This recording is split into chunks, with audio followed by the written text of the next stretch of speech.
Good afternoon, everyone. Thank you for this wonderful opportunity for me to present among this august audience on artificial intelligence.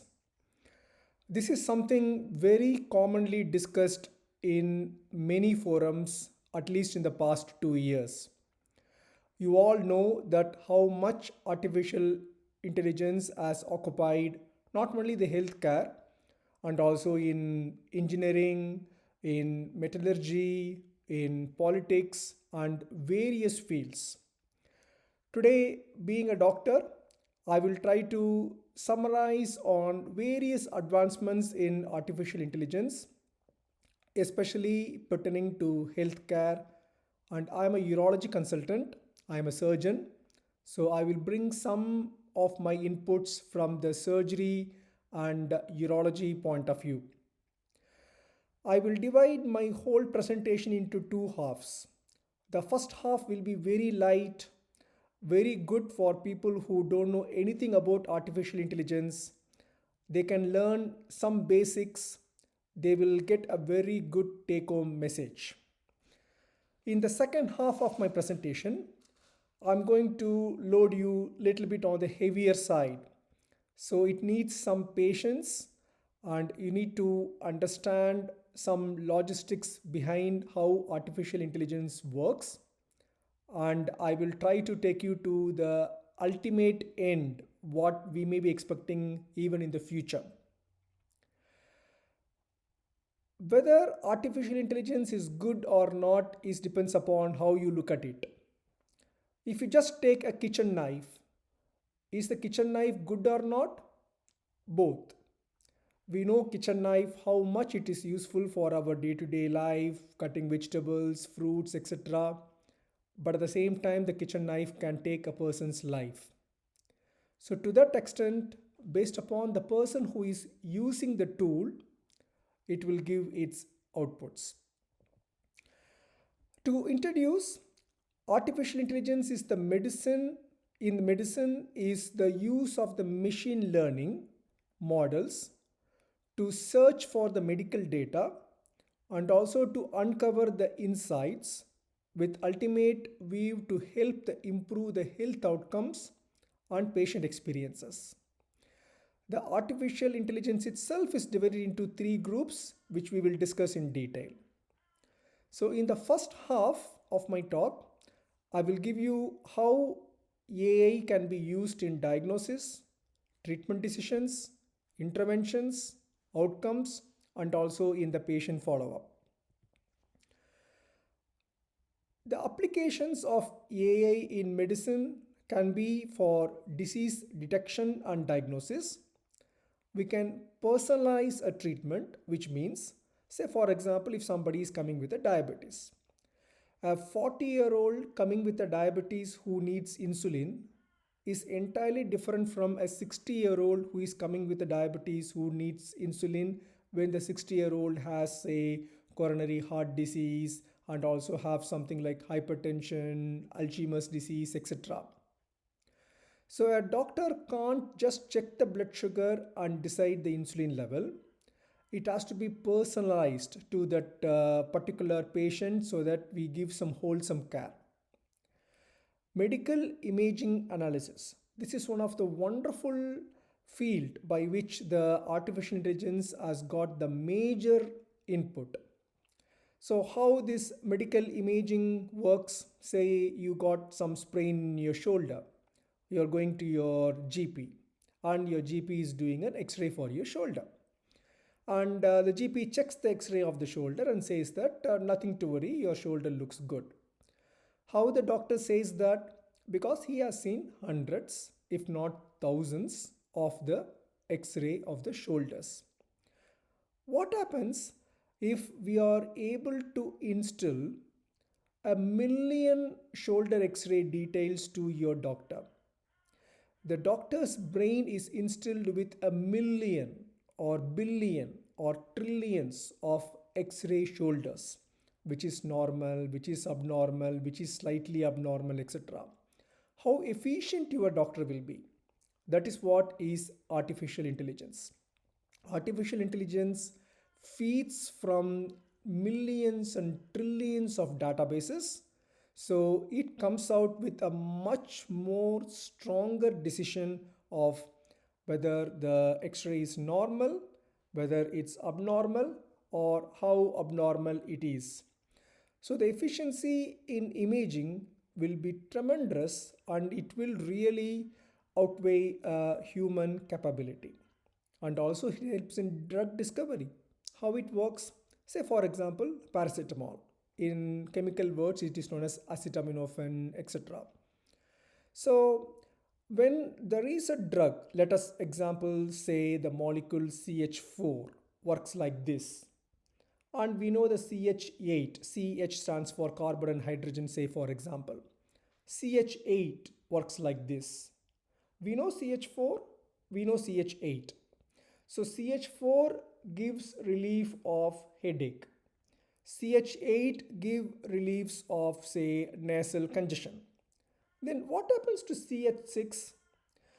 Will CH6 will help to relieve the nasal congestion and also the headache? This is the importance of artificial intelligence. So it helps us to think in between, think out of the box, and help us to have some wonderful drug discoveries. What is the benefit? As I mentioned already, it improves the accuracy and it gives it in a tremendous speed. You can't explain the speed. Even the doctor has to go through the x-ray because the doctor can see in an x-ray one point at a time. So even in the shoulder x-ray, he has to see top of the shoulder, bottom of the shoulder, outside, inside, chest wall, etc. But artificial intelligence software can just observe the x-ray all together pixel by pixel in 1 second. That's the main advantage of speed in diagnosis. Reduces treatment costs because artificial intelligence doesn't ask you salary. It will just work 24 by 7 and 365 days, and it will definitely enhance the patient care. What is the challenge? The challenge is data. So possibly in a country like our country, India, we are not much bothered with these kind of data piracy, etc. If we have an x-ray, we are quite happy to take the x-ray to anyone and show that this is my x-ray, this is my ECG, can I have your opinion, etc. But in Western world, people are very conscious of their piracy. They don't want their personal details to be shared with anyone. They don't want the personal details to be available in the common platform, etc. So for artificial intelligence to work, as I said, we need to feed artificial intelligence with billions, if not trillions of patient data. So is there any lack of data piracy or privacy in that? And what is the ethics behind it? And whether we are losing the human touch in patients' treatment? So these are all the challenges for AI. AI works very well with decision support. If there is a patient who may benefit from plan A and plan B, how we can tailor both the plans, how we can take a middle path, those things artificial intelligence will be very handy. I will also give you lots of examples on how it helps in clinical decision support. Medical imaging is one of the major frontier where I can even say in 10 years time, the radiologist will be jobless. Pathologist will be jobless.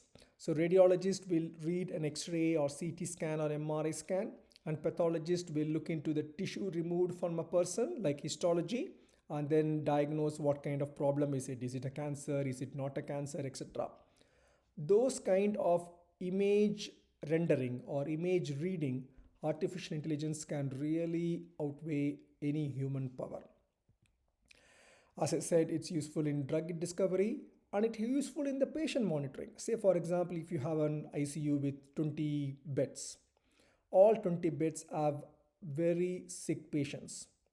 What is the best way you can treat these patients? We can have one doctor in charge for the 20 beds, but every bed should have a nurse. So the nurse will keep a close eye on the patient, on the monitor, ECG, blood pressure, Venflon, where the IV drips are going. So everything should be closely monitored if we assume all the 20 patients were very, very sick. But with AI, as I said, AI don't look at one point at a time. For example, if I ask you to think now, you can think only one at a time. You can hear me, and if somebody gets a WhatsApp message, you can see your WhatsApp message.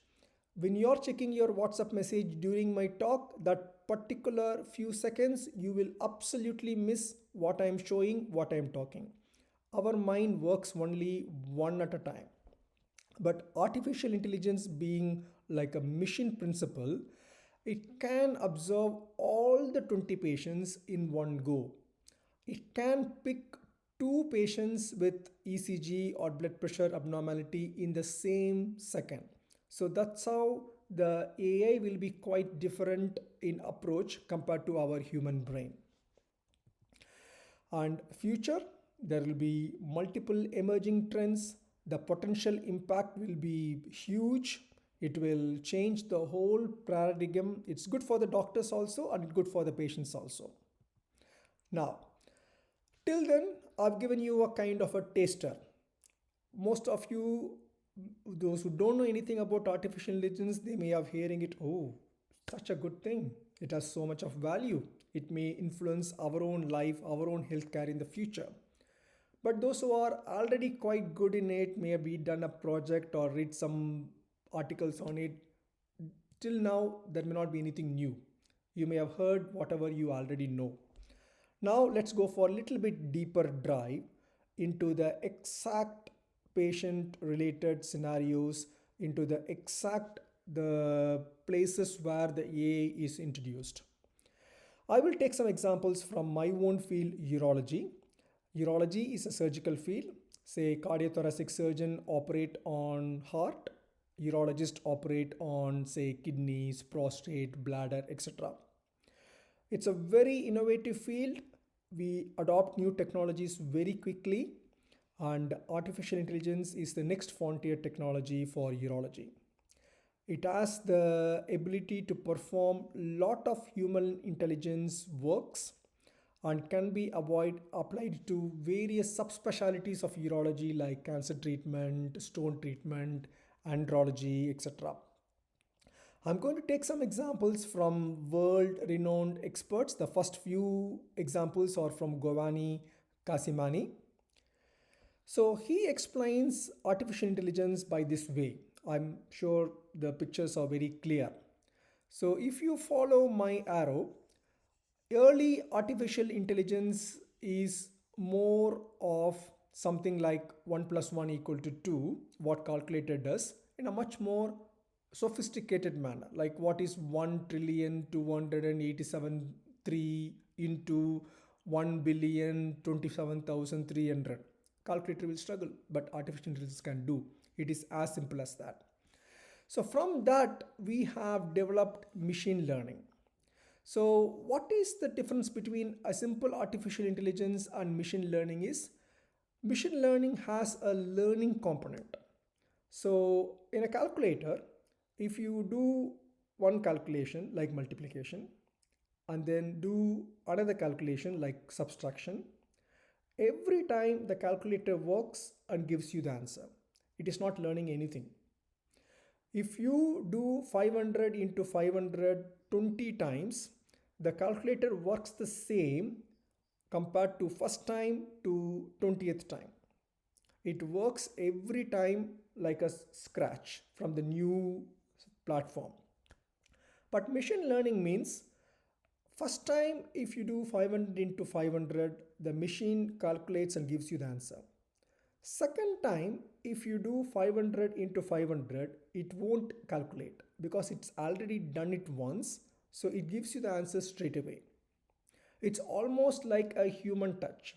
So if you know a way already, you won't use Google Map. But first time when you are traveling to a place, you may use the Google Map.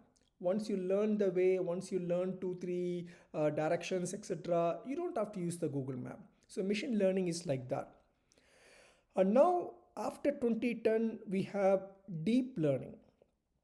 Deep learning is much more superior to machine learning. So as I said, machine learning is almost like a human like thinking, while deep learning is much more sophisticated. As I said, it can think too many things at one point. It gives you much more combinations of thinking, permutations of outcome better than human brain. That's the advantage of the deep learning. So if you see in this diagram, so artificial intelligence is like a big pie. Within that is the machine learning, within that is the deep learning. So from the machine learning, there are supervised learning where a person or scientist will feed supervised information into the system, and there is unsupervised learning and reinforcement where something which is learned is reinforced again and again to a machine to make sure that it is nicely cemented in that memory. And then there is deep learning. So deep learning uses the artificial neural networks, allowing them to process more complex pattern, which is a subset of the machine learning. Now, for example, how the deep learning works. Say for example, if I give two different types of coins, one coins are like green color coins and other coins are like yellow color coins. So the machine learning will differentiate this is green, this is yellow. That is discriminative. That is useful for, say for example, as I said, you are going to the doctor with a shoulder pain. So if you give your shoulder x-ray to the AI, it will say it is normal, it is abnormal. It is a discriminative type of deep learning. The other one is generative. It will generate something on its own. Say for example, nowadays if you type in the AI based computer, if you type today I'm going to Sakti Engineering Institute. If you type engineering ENG, it will give you a prompt on the full engineering word. So that is generative. And it gives you a prompt to complete the sentence because it knows from the previous hundreds and thousands of users, after Shakti, the people will write the word engineering next to it. So they try to generate some suggestions. That is the generative part of the deep learning. How are we training these AI models?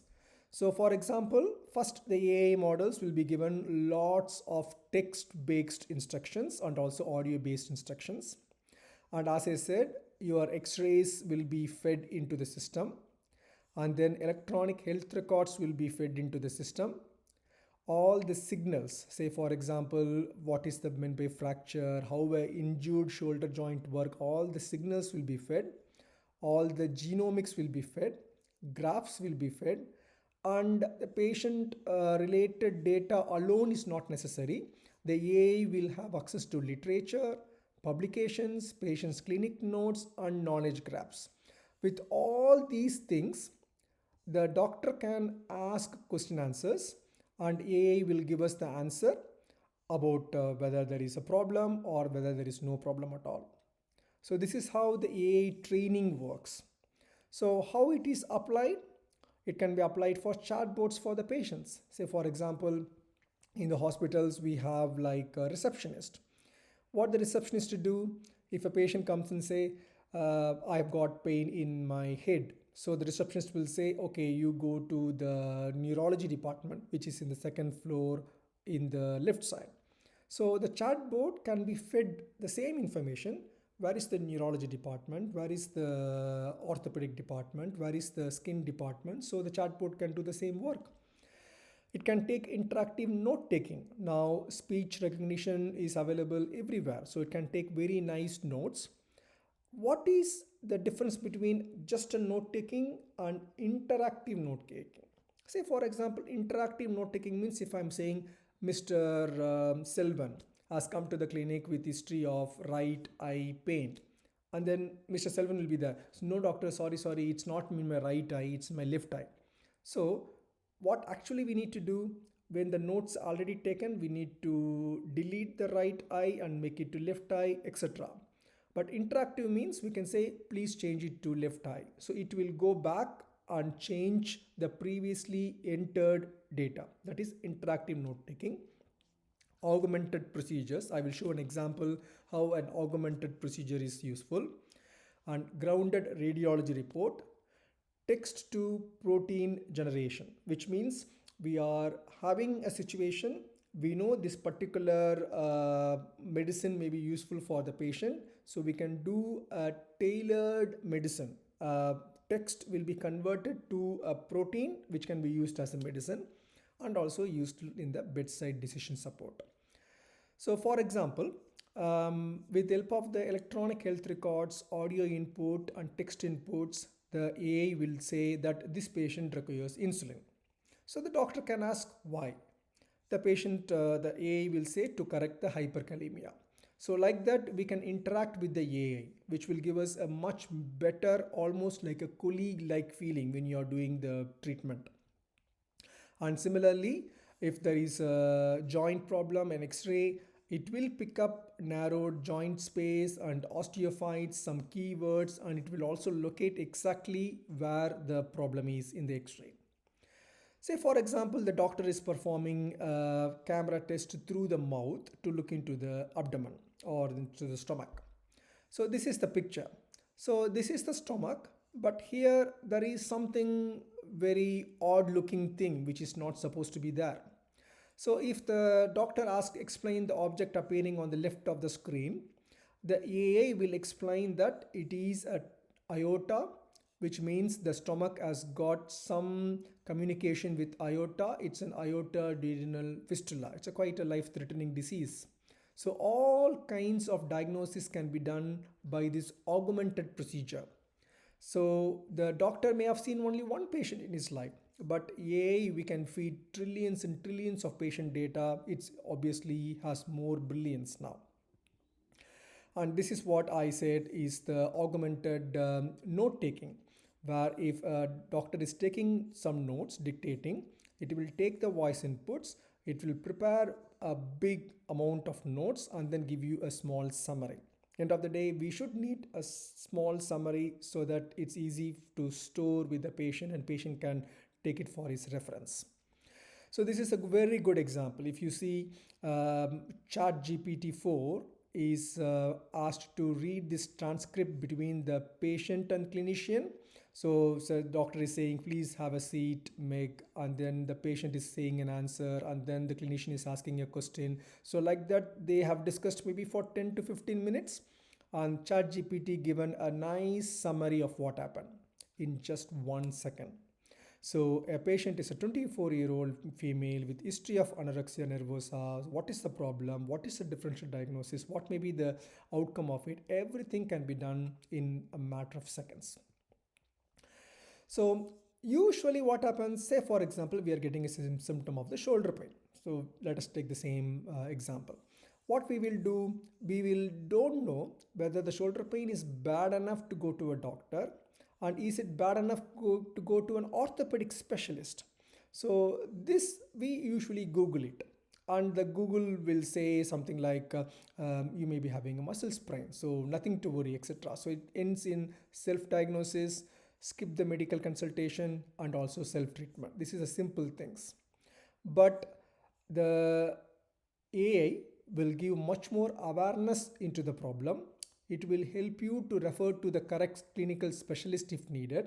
And even the specialist can use the same Dr. Google. I named Dr. Google is just like AI to get further information, to find better facilities, and to decide which treatment is required. So it can be used from the patient's point of view, can be used from the doctor's point of view also.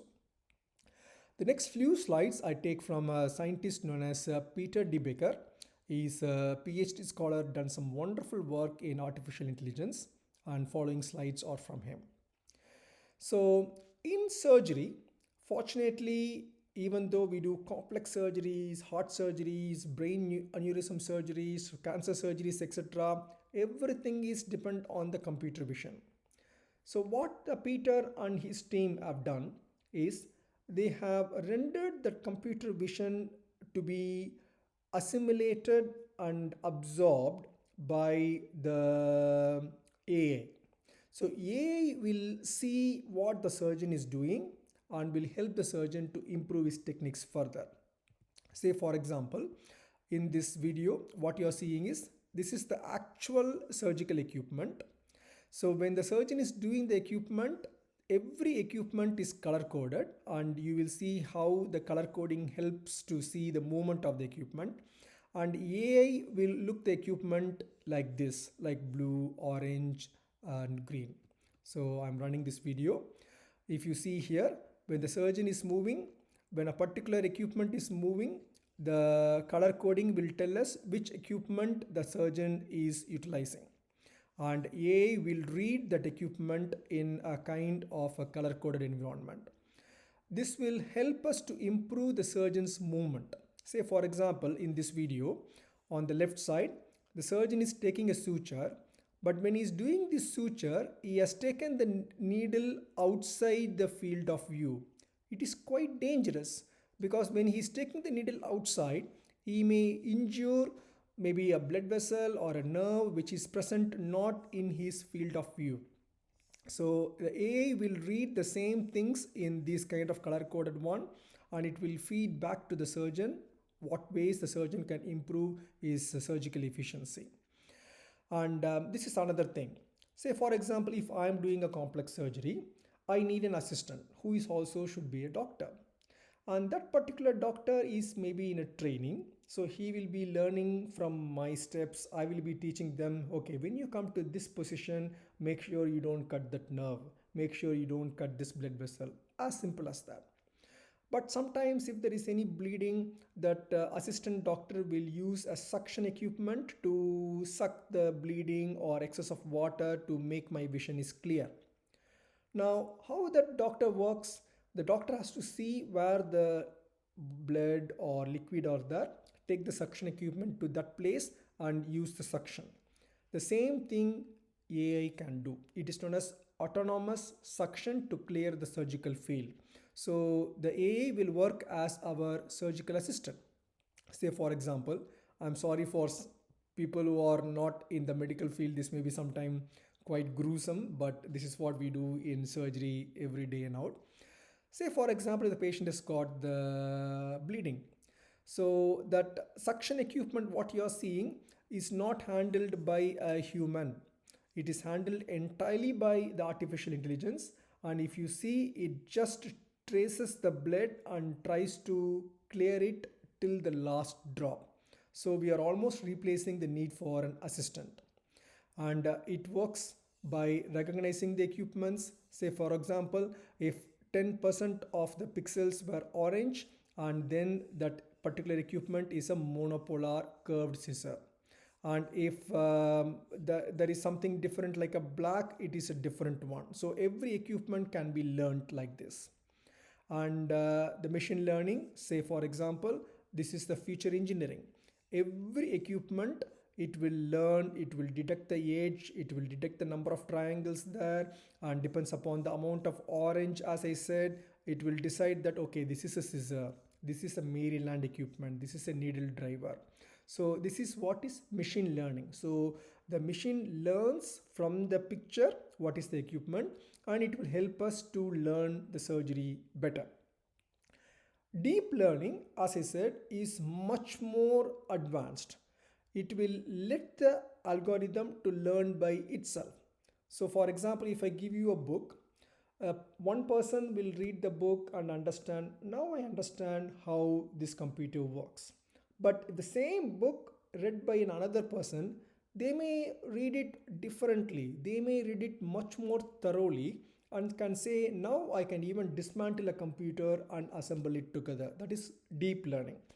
And it requires massive data input, and the data is quite representative for that particular problem, and it will work to the level, as I again and again said, better than the human thinking. That is the advantage of the deep learning. So for example, if you give them an input image, a normal eye will differentiate with four things, like for example, whether it is flat, whether it has got a hinge, whether it is sharp, etc. But the deep learning will take the messages much more in detail, and it will tell us about this equipment, which is a cardri. That's what we say. Whether it's monopolar scissor, no. Whether it's fenestrated bipolar scissor, no. The chances are only 3%, chances are only 0.4%. So 93%, this is a cardri equipment. So that's how the deep learning works. The next stop is the outpatient clinic natural language processing, which I already alluded to a bit. So, in an outpatient, how a natural language between a doctor and a patient can be transcribed and can be used to make some wonderful decisions. So, as I already said, AI comprises of natural learning processing and deep learning as its subsections. And with the help of that, we can get information extraction, we can retrieve the information, we can do the question answers, and we can even do a translation if we just incorporate, say, for example, Google Translate. And it will replicate the real world evidence. So for example, instead of going through the thousands and thousands of records, it will just help us to get the whole records of everything in few minutes. So for example, unstructured physician notes, radiology notes, pathology, everything, and particular person need to read, understand, and get the expert abstracted data, and it goes to the database. This is what normally does. But what machine learning does is machine learning processes the whole thing with natural learning procession, and that data extraction will be much more quicker, and it's easy to train the people also with the help of this natural language processing. And say for example, if we have a steady population, we have a biomarker defined cohort and treatment defined cohort. With the help of the machine learning, we can select the correct patients with correct biomarkers so that the correct patients will be given the particular treatment. So it helps a lot in the research point of view. And if you see the actual abstracted cohort learning and machine learning cohort, the number of times it deviates from the human is very, very minimal. So if a human being picks a particular outcome, the machine learning also picks the exact same outcome, and we can say that the machine learning can replace the human caliber in few things. So natural learning platform is like a spectrum. We can make it like a rule based or machine learning based or chat GPT based, etc. Next few slides I will take from another colleague, Kamaran Akbar Ahmad, who is pioneering in how to use AI in imaging, as I said, in radiology, x-rays, etc. Say for example, in case of prostate cancer. So the patient usually have a prostate MRI, and we got patient information like 67-year-old with a blood test PSA value of 5 nanogram per ml. So this is fed into this machine learning algorithm, and the deep learning algorithm will come out with the pinpoint location of where possible the cancer is, how big the lesion is, and also is there any way we can take the biopsy of the particular lesion correctly. So it automatically detects the lesion and helps us to treat the lesion in a correct manner. So this is another example of a video where you can see that there is a company by name Quantip Prostate which is approved by the FDA. So patients' details of PSA, MRI scans, all the parameters like age, comorbidities were fed into the system, and the system will tell us exactly where is the cancer, what is the B value, what is the diffusion coefficient, etc., which is completely done by the AI related mechanism.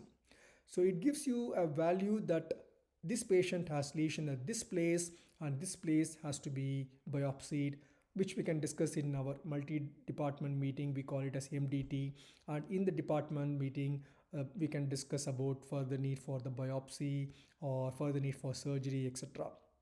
So it has the potential not only to diagnose prostate cancer in a quick manner and also help us to take the biopsies in a particular area and also help us to decide which surgery or which outcome is good for that particular patient, that particular patient's age, comorbidities, etc. So it is the treatment which is very tailored to that particular patient, not like, okay, if a patient has got stage 3 disease, do this surgery. If it's got stage 4 disease, do this surgery. Not like everything for everyone. It is very much tailored to a particular patient.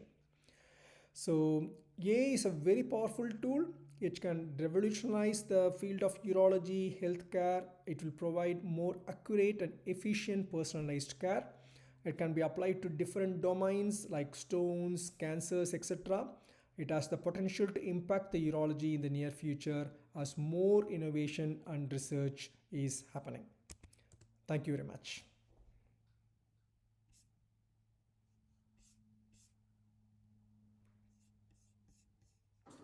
Thank you, sir, for enlightening our minds with your informative words. Students can kindly raise their questions.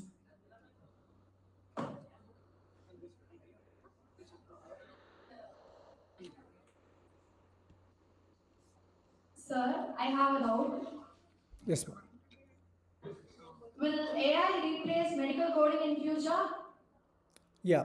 So medical coding means what you mention is something like, for example, diabetes has got a code, hypertension has a code. So instead of a person manually coding the disease, the AI can code it with much more efficiency, because diabetes itself has got multiple codes. Say for example, a diabetic which is insulin dependent may be of a different code, a diabetic which is not insulin dependent may be of a different code. So AI can do this much more efficiently in a very fast manner. So you can feed like 1,000 patients records and the AI will give you the coding in few seconds to minutes.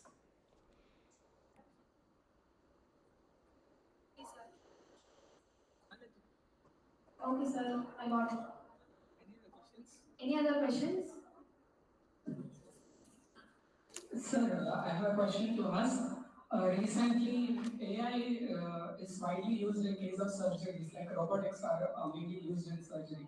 Now they are replacing the human activity. So what about the precision which we get in the surgery using the AI? Like human, for now, they have reached to the maximum level of precision and accuracy. Whereas talking about this AI, will it be compete with the intelligence and potency of human? Very nice question. So, as I mentioned here, the AI will help in, say, robotic surgery in many different ways. So, the first thing is training. Say, for example, if there is a medical student who is training to become a robotic surgeon. So, when the particular person is training, he will train in a kind of simulated environment where he will take the needle, he will take a bite, he will do a suture, etc. As I showed you, the AI will read whatever that particular training is happening and it will give input. Today, when you took the suture, you are taking it too deep, you are not taking it to the correct depth. So it will give all the informations to the training, so that just like a experienced person standing next to the person who is a trainer, the AI will give all the inputs. As I showed you in one of the video, when the particular surgeon is taking the needle away from the field of vision, as I said, that needle can prick a nerve, prick a blood vessel. So it will pick all those small bad habits, make the surgeon to do things in a very correct manner. It will help in training to happen more quickly. Instead of the surgeon having training for 5 years or 10 years, he can learn within few months if enough time is spent. The other thing is, as I said, a surgical assistant. As of now, AI is not good enough to replace the surgeon. So the surgeon will be doing a surgery by using a robot. But instead of a trained assistant, the AI can help to clear the dirt, use the suction to make sure the surgeon is able to see what is going, and if something has to be retracted, the AI can retract it till 10 minutes, 15 minutes without crumbling with pain. So it will definitely improve the way by which we are doing the surgery. It will reduce the need for multiple people. So the surgeons don't have to work as a surgeon, assistant surgeon, second assistant surgeon, third assistant surgeon. They can do the job and the assistants can be replaced by AI. Of course, this affects the learning curve of the juniors, but there are other ways by which the learning can be matched.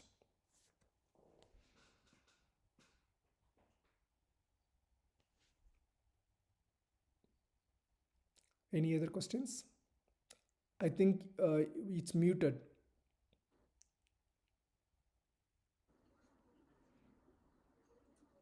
Thank you, sir. Thanks for your answer.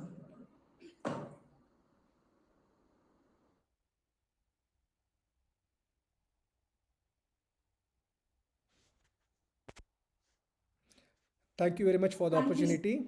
I'm happy for you to go to the next session, and I'll be looking forward for any questions if needed. Best wishes with the conference. Thank you, sir. Thank you, sir, for enlightening our minds with your informative words.